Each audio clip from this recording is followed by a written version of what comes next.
Hello. Um, my name is Sarah Bishop. I have a nickname, Ziggy Rose, that has very deep meaning to it. Um, I wanted to try and be vulnerable before I start um, preaching what God wants me to say. Because I'm very misunderstood. And it's so painful sometimes. And I'll get into it all. Um, this is me. No filters. Um, no, I'm not as skinny as I used to be. I don't look like a supermodel. I don't have any makeup on except for a little bit of mascara that I've mostly cried off. My walls that I build are like my safety net.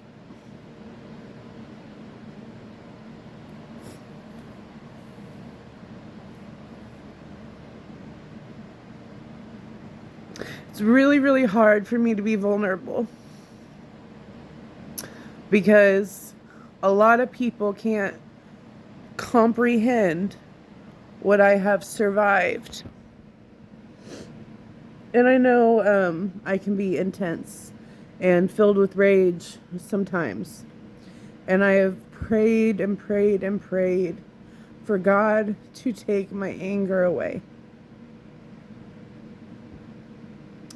But He won't, because He says there's a purpose to it. And I know people say eyes are the window to the soul.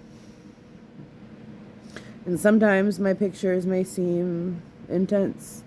I might seem angry at the time. But that doesn't mean I'm evil. It means I'm wounded. Severely wounded.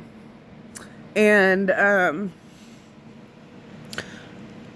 know people who haven't been through trauma don't quite understand, and especially CPTSD, which is what I have, complex trauma, like multiple traumas, one after the other. They don't understand why you can't just get over it. And it's because when you go through trauma, it literally rewires your brain. And you have things like flashbacks, and sounds can set you off, loud noises, especially with me. And it can throw me into an anxiety attack or a panic.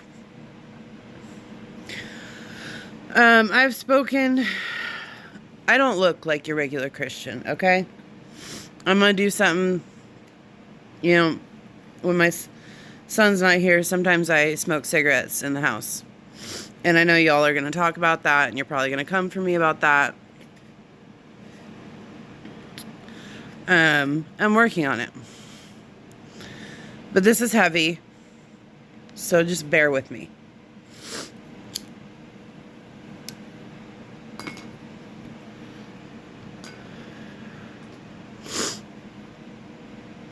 When we look at Jesus' life, He was not the perfect Christian.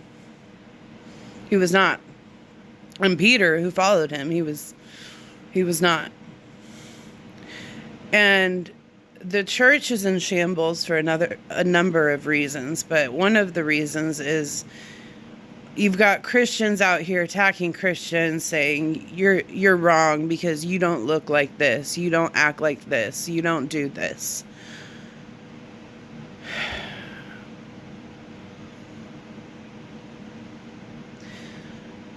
God doesn't care what you look like.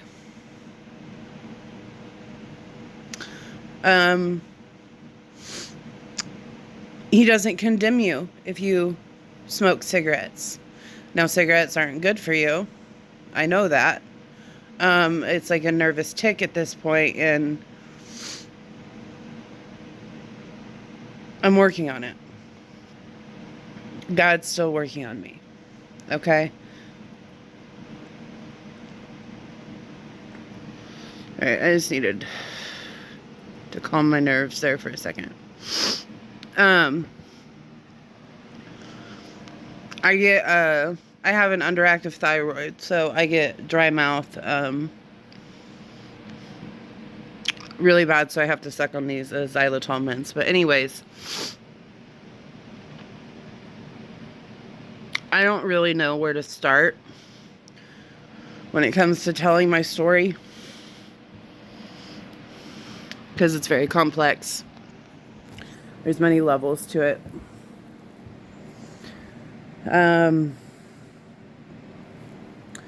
But I know the one that most people have talked about is my hands being blown apart. And yes, they don't look like they were blown apart, really. I had a very good hand surgeon. I had 7 surgeries on my hands. But when they were blown apart, it looked like a cartoon, like something out of a cartoon. It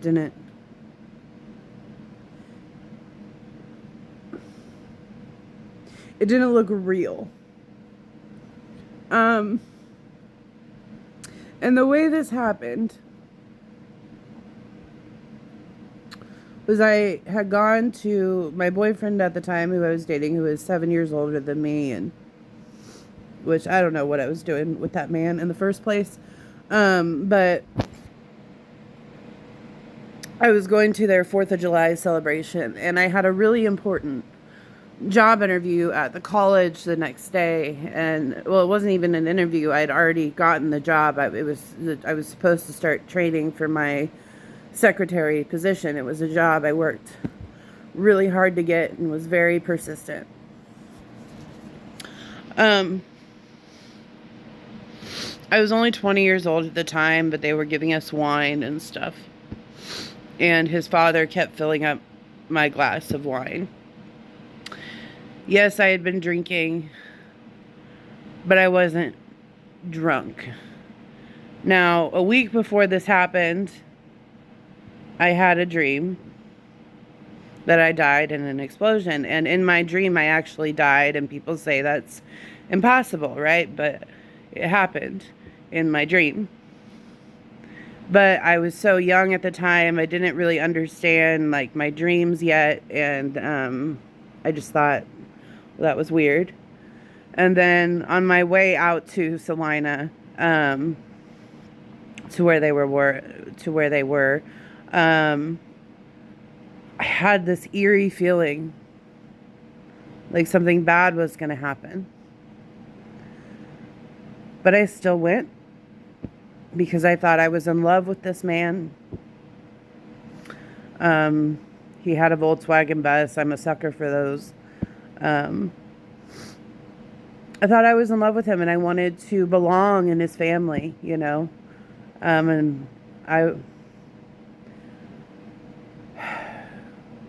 So basically, they started holding the tubes that the mortar fireworks shoot out of, like it was a Roman candle. And I was like, this is a bad idea. Like, I don't, and I didn't want to do it.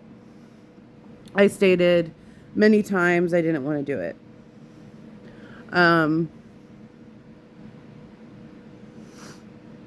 Even they even had the grandma do it to try and prove to me that it was safe, right? But I was like, no, it scares me. I don't want to do it. But then his father said, you have to prove that you are good enough for my son. And everything in my gut was saying, no, don't do this.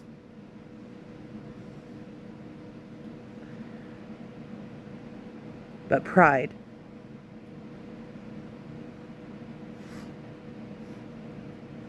I wanted I wanted to prove that I was good enough. You know, they had acted like he should have married this girl, Natalie, and now he wanted to marry me, and it was like this big thing.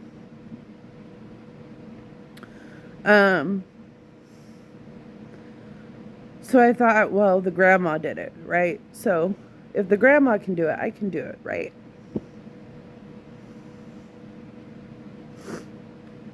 And I later found out during when I had amnesia, the boyfriend's brother told me that it was done to me on purpose, but we'll get to that later.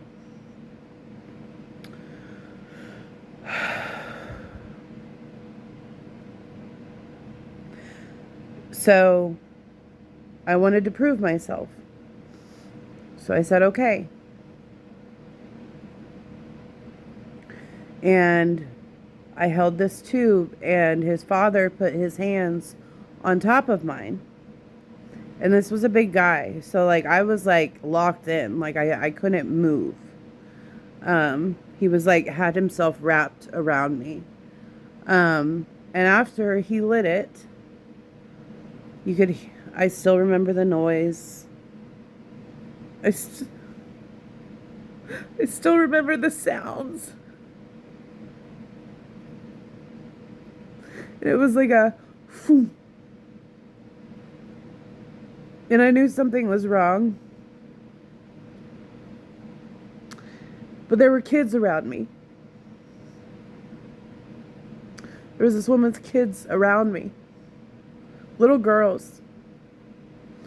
And I thought, well, I can't throw it that way because it'll blow up a kid. And then they had wired up a whole table of mortars. And that's where my boyfriend at the time was. I was like, well, I can't throw it that way. There'll be a huge explosion. And the garage behind me was filled with fireworks. I said, well, I can't throw it that way because their house will explode.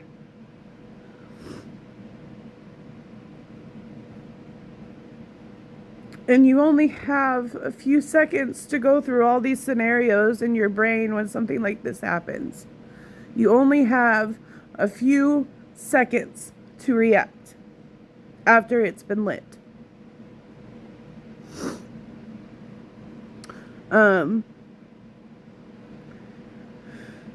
So in the last moment, I just decided to try and drop it.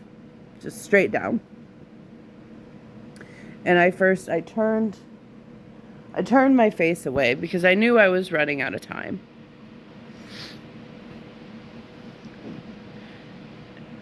And I tried to let go, but his hands were on top of mine. But I still forced my hands off of it. And his father knocked it into me. He literally swatted it into my stomach. I'll never forget the sound of the boom. But the most triggering noise to me is when my ears ring. I only screamed twice. The first time was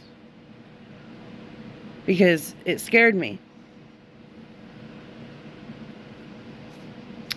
And the second time was because everything was white. I couldn't see anything. I couldn't hear anything. I didn't know if I was dead.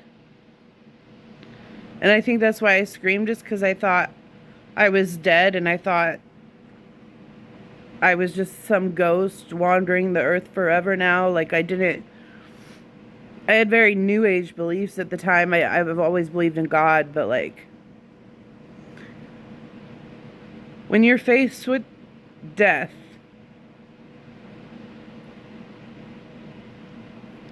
changes how you look at things.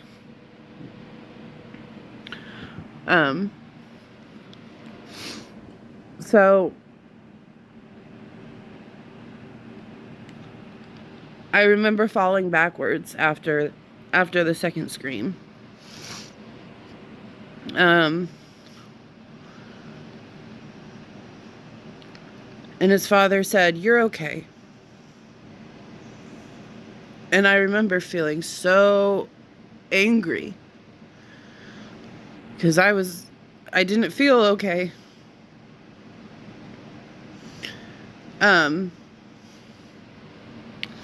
His father was a doctor, and you know how doctors can be. They're like, "Oh, well, you're fine, right?"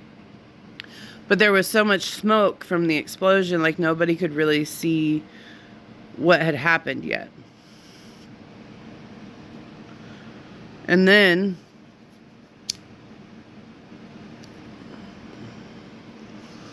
I collapsed on the ground.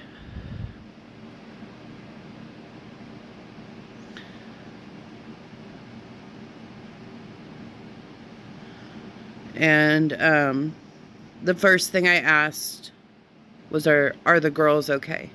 The little girls. I knew I might die, but all I was worried about in that moment were those little girls.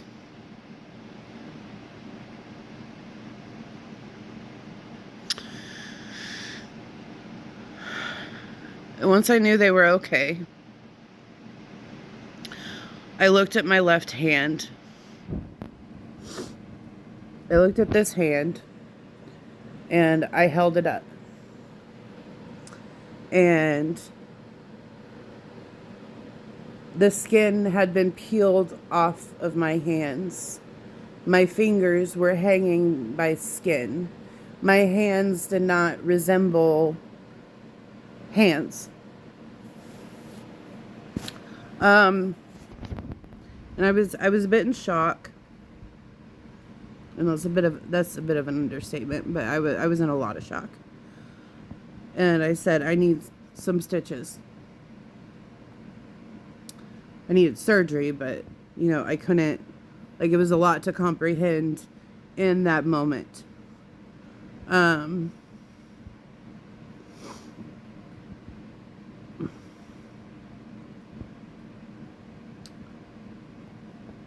then it was what happened afterwards that really scarred me. Worse than the scars on my hands. Okay. So, his father, he was an anesthesiologist. And there was something, he wasn't supposed to be drinking, like he was on call or something, and he wasn't, like there was some sort of liability issue. And I'm sitting there, and I can't look at my right hand because I had looked at my left hand, and it freaked me the heck out. And I had to just look at the ground. And then the blood just, the pool of blood just got bigger and bigger and bigger. They did not call 911. They did not call the police. They didn't call anybody.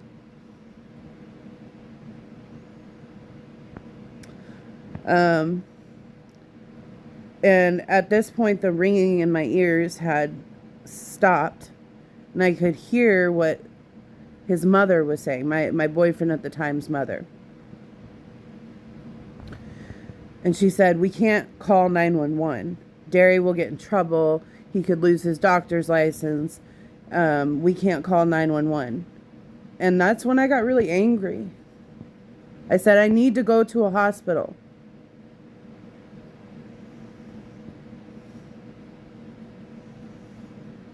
And I'm sitting there in a pool of my own blood for at least 35 to 40 minutes. Just begging someone to take me to a hospital. Sorry. It's hard to hold the phone because my hands. Just begging for someone to take me to a hospital.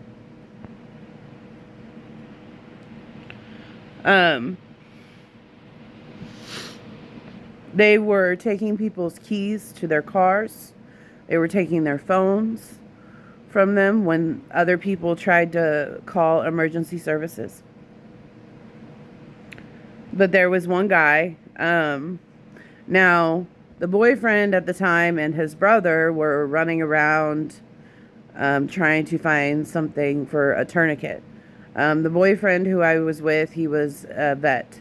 So he kind of knew what to do in this sort of situation. And they used dog leashes. They had a bunch of dogs, and they used dog leashes and tied them above my elbows because I was burned from my hands to my elbows. And they put tourniquets above my elbows, and I'll never forget how much pain I was in. And I wasn't screaming in agony, I just sat there and moaned. You know, me and that guy have a lot of issues, but he did say he'd seen soldiers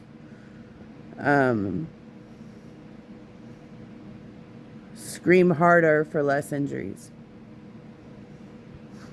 They didn't expect me to be so tough. And at one point, everybody disappeared, right? And there's buckets under my hands to catch the blood. They later had someone bleach the blood off their driveway.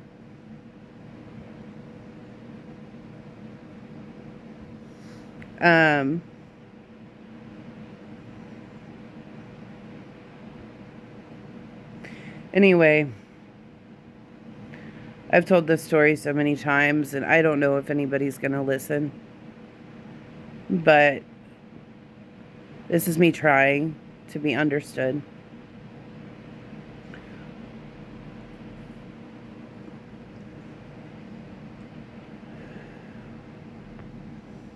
So everybody disappeared, and I'm sitting there, just waiting, praying. I kept telling God, don't let me die. All I could think about was all the time I had wasted on stupid crap.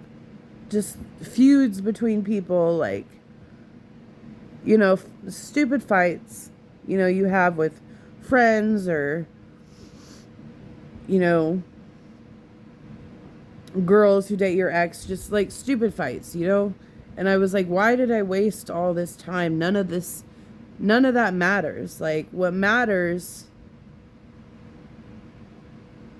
is that we need to love each other.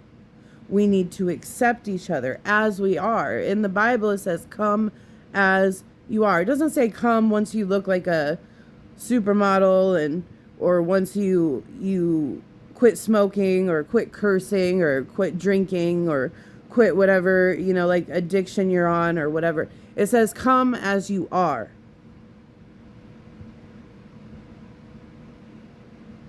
That's what God says.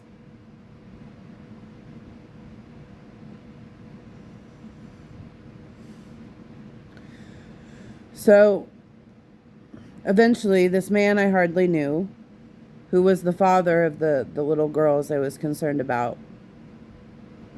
he got his keys back. And he got his phone. And I could not walk at this point. I had lost far too much blood. I couldn't even stand up. So they carried me into they wrapped towels around my hands to try to keep everything together because it wasn't together. It was like hanging and fingers were hanging and it was really crazy. They wrapped towels around my hands. And I mean, I'm sure I got blood all over their car because the towels didn't do a thing. Like there was just blood was flowing. And they carry me into the car, and the boyfriend hops in that I was with, and his father hops in, which was confusing for me. And I later realized it was to try and control the situation, because they were taking me to his hospital that he was an anesthesiologist at, and who he was also the president of the hospital. So they drive all crazy trying to get me to the hospital. I lose consciousness on the way to the hospital, and I had a very strange experience that maybe I'll get into later. It wasn't like going to heaven or hell. It was more like watching your life. But I saw this life, and it went really, really quick.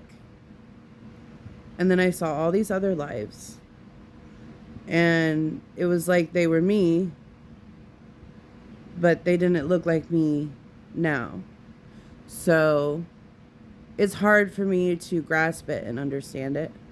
I have kind of an idea of what it means. There were similar mistakes made in each life. Anyway, so we get to the hospital, right? And his father walks into the room where I'm at, where they take me to. So they rush me in a wheelchair, and they take me right to a room, right? Because like I'm literally sitting there with exploded hands.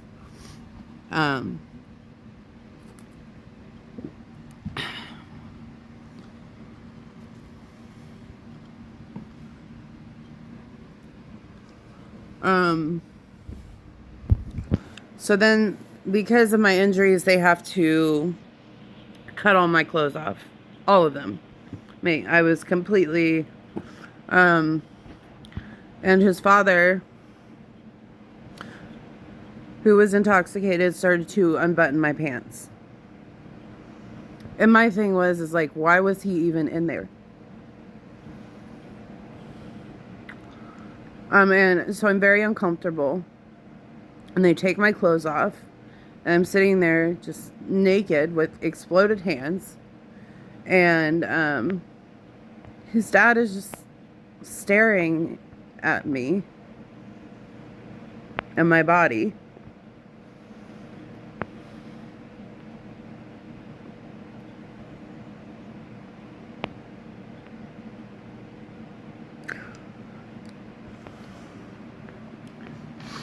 In a way he shouldn't have been. And that's all I'm going to say about that. So I look over to one of the people who's working on me, and I ask, can you please cover me up? And he looks at me, he looks at his dad, the boyfriend's dad, and he can tell I'm extremely uncomfortable. And so he covers me up. And I had been in excruciating pain. It's like the pain of burns, broken bones. Like, there's no way to quite describe the way it feels to have a part of your body exploded apart. It's really hard to describe. There is no pain like it. So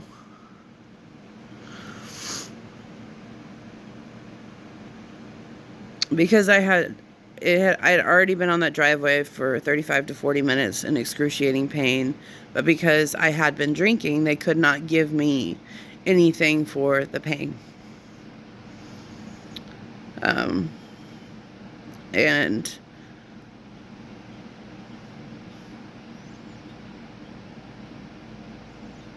it was like the pain that would never end.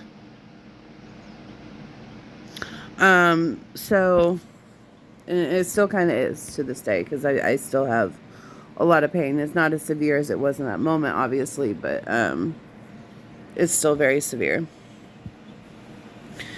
So they have to air flight me because the local hospital could not do what needed to be done for me. So they air flight me from Salina to Wichita to Wesley, I believe it was. And they had a priest come talk to me before they took me in for surgery. I had lost a third of the blood in my body. They didn't know how I was possibly conscious. They'd never seen anything like it. But they had a priest come talk to me because they didn't know if I was going to live or if I was going to die. You know, and I was really scared. I was really scared because I had all these philosophical beliefs, you know, but in that moment when you're faced with death, you just want God. So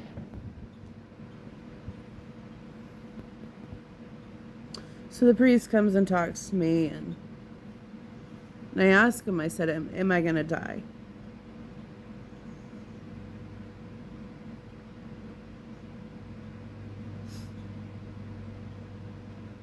And he said, I don't know.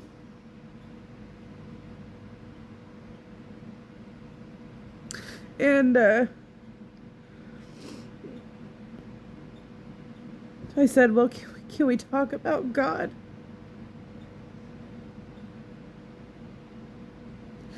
And we sat there, and I don't remember exactly what I said because I was like under so much stress. But I do remember what he said to me. I'll never forget it. After we had this deep conversation about God, he said, "You're special."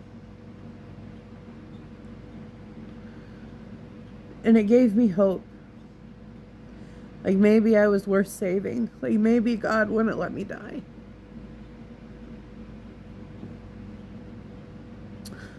So they took me into surgery, and I was petrified when they were putting me to sleep because I didn't know if I was going to wake up. And I didn't wake up for 3 days. For 3 days, I would not wake up. It was actually on the third day. They didn't know if I was going to live or die for about 3 days. And it was on the third day that I regained consciousness and I woke up.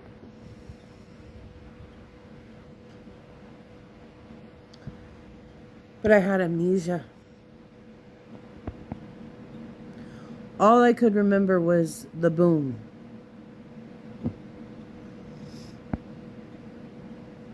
I couldn't remember any of the details. I couldn't remember how anything happened.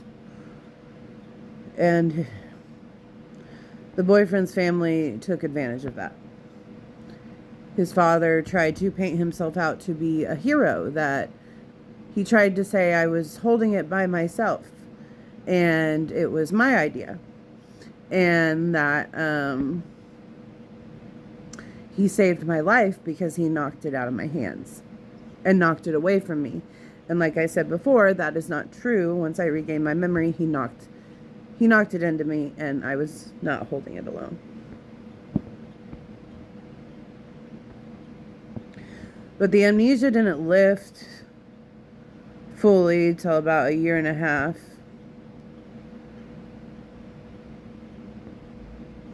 I believe it was. And I made a lot of mistakes during that time. You know, they gave me this settlement and all this stuff, and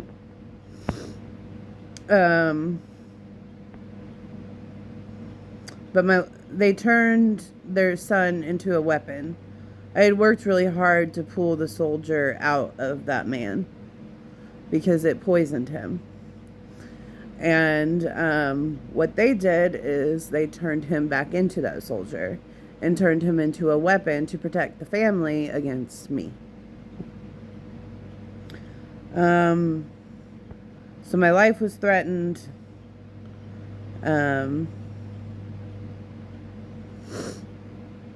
My family's lives were threatened.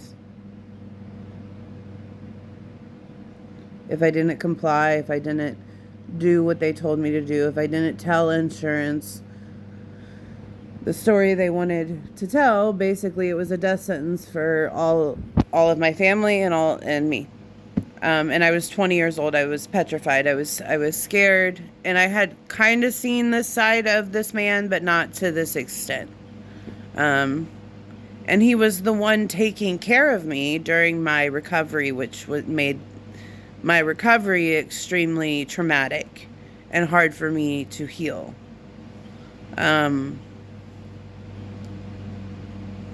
He was drugging me with anesthesia that had been stolen from the hospital, Percocets, Lortabs, and a 1,000 milligram Chiba Chew, which is like a marijuana edible, all at once. So like I wasn't even coherent. I remember like for the first 3 months, I just remember being asleep.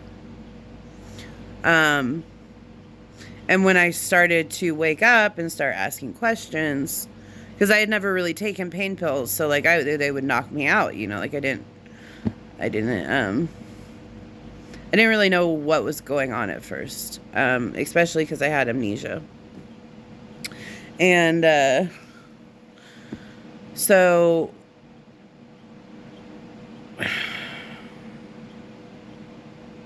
one of the times that he drugged me with anesthesia, Percocets, Lortabs, and marijuana all at once. We were in my parents' home. My parents weren't there. They were at work. He took my clothes off, dressed me up in pretty lingerie, laid me on the bed,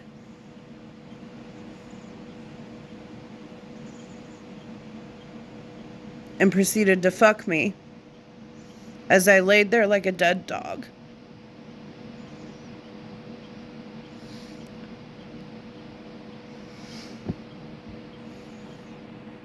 There are not words to describe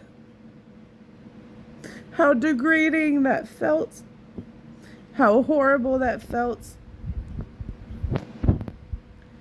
My hands were literally wrapped from my hands to my elbows. I couldn't even move my fingers. All I could use were my legs, but he had me so drugged that I could hardly even move.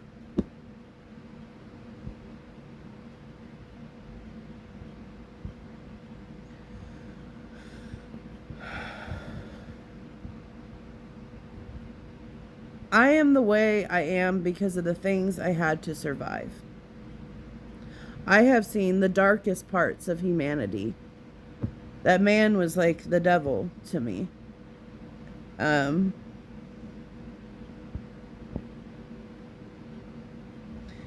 He did horrible things to me. There was another time, well after my recovery, that he put drugs in my drink and proceeded to rape me while we had company. And they did not know what was going on, so they just left. But before he had drugged me, I had asked my friend from first grade to come over and hang out with me.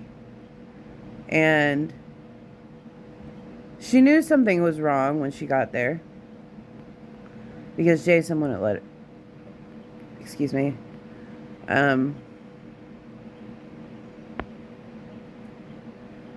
boyfriend at the time wouldn't let her in.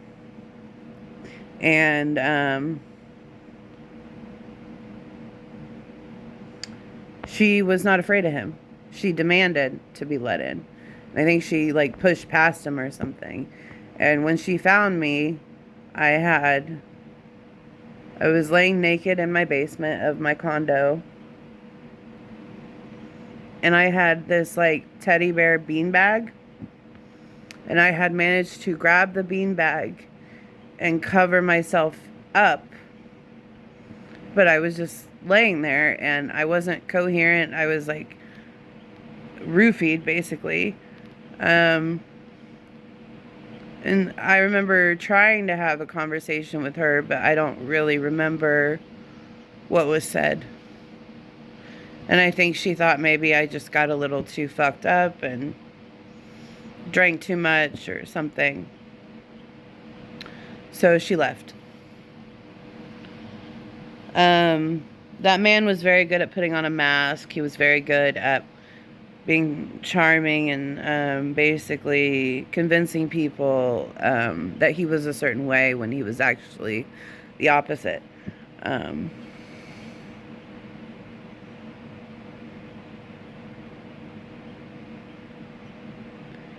and like really all of this is like this much of what I've been through. But I feel like if I give out too much too soon, like it's hard. It's hard for people to comprehend. Like, how could a person survive all of that, you know? Um,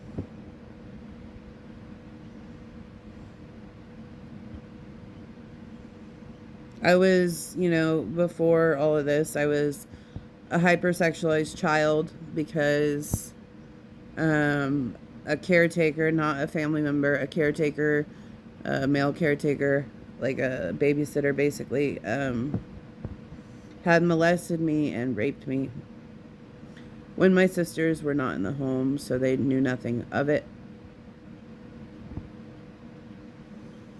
And because of the brain damage after my accident, things were mixed up and I was confused on who did what, because the thing about trauma is new traumas bring up old traumas. So my flashbacks would go from me being on the driveway, sitting in a pool of my own blood, to being a 4-year-old girl watching the blood run down my legs after I had been raped.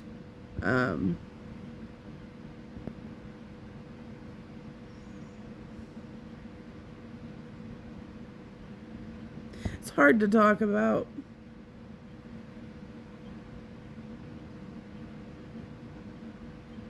And there's so much more to my story that sometimes I feel like I can't even say because it would hurt other people's reputations.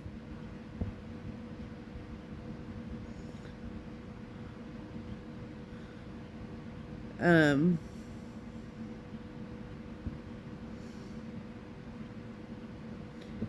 Even after this man and I split, and there was a very good reason why. So I basically developed like Stockholm syndrome. Like I started to fall in love with my abuser, because when you're constantly being abused, you just want to do what you can to please the abuser. There was a party I had, a Christmas party, where my best friend at the time, I'm not going to say her name, and she doesn't remember this. At least I don't know. I didn't remember at first because my brain couldn't handle it. It was this huge party. Like, all these people showed up. Like, people invited their friends invited their friends. And I don't know, like hundreds of people were like in my condo. And it was like trying to walk through a sea of people. And I started to have flashbacks at like the worst time possible. And like, this is when I'm starting to come out of the amnesia and I'm starting to remember. And so I try to make it to my bedroom so I can find a quiet spot. And I find my best friend at the time in my bed. And the boyfriend was trying to get in bed with her and do stuff. And it was clear that she wasn't coherent, that she was drunk and she didn't know what was going on. So I like raged out on this man, like just lost my shit because I'm having flashbacks and I'm remembering things. And then he's trying to hurt my best friend and I know what he's done to me. And she doesn't know this. And we're not on good terms right now.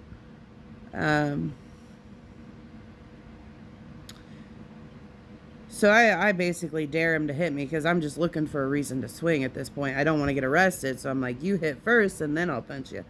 But um, he wouldn't take his attention off of her. So I'm running out of time. But he wouldn't take his attention off of her. So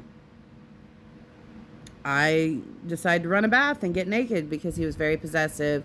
And I knew if I got naked, he would. And mind you, this is like in the middle of a party, and now it's in my private bathroom, but like people can still kind of hear what's going on. And he was very possessive, and I knew if I got naked, it would take his attention off of her onto me so she wouldn't be hurt. Then her husband came in, and he's like, oh, it's time to go because he can hear there's kind of drama, but he's like has no clue of what just happened. And at this point, you know, my boyfriend is mad because I'm taking a bath, and I don't care that there's a full house of people. I'm like having a breakdown because I'm having all these memories, and then he tries to hurt my friend and all this stuff. So he picks me up and he like slams me into the tub to where my head goes underwater, and I like the air is knocked out of me. And then he's like whispering in my ear that nobody gives a shit about you and all this stuff. And I just start screaming because I want everybody to leave. Because I knew how this was going to go down. And that's when my best friend's sister walked in, and all she sees is me screaming in the bathtub and nobody touching me. And of course, the boyfriend acts innocent, like I'm just, Looney Tunes. And I know I went off on a bunch of tangents right here, but there's reasons for that. I'm going to make another video, but this one's running out of time, so